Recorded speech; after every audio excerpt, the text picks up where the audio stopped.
It's toxic.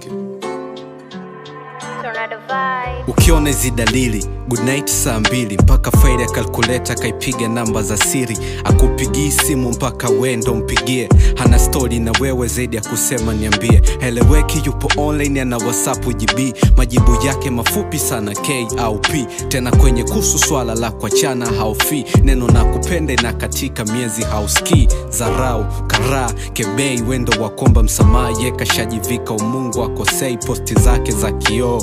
Inabidi uelewe, yani akikuweka status utajiona mwenyewe. Ukimtendea mema ya honi anaona ya musu. Kutwa na kutoa kasolo na kono na mapungufu. Mazungumzo kujenga amani analeta vita na chukia ukimwambia. Squeeze umebadilika, zingatia na zarau. Mara nyingi hata umwambie vile vitu vyako muhimu muda mfupi ashasahau. Anakuwa mwanasheria, haombi radhi anapofeli. Na ukazania uongo leo wazi kugeuka ukweli. Mwanzo mlifanya wote pamoja kile na hiki. Sasa hivi anayafanya siri mambo yake ya kushirikishi vitu vingi. Ukiomba mfanya anapiga chenga. Na utanguliza sana usemi wa Mungu akipenda.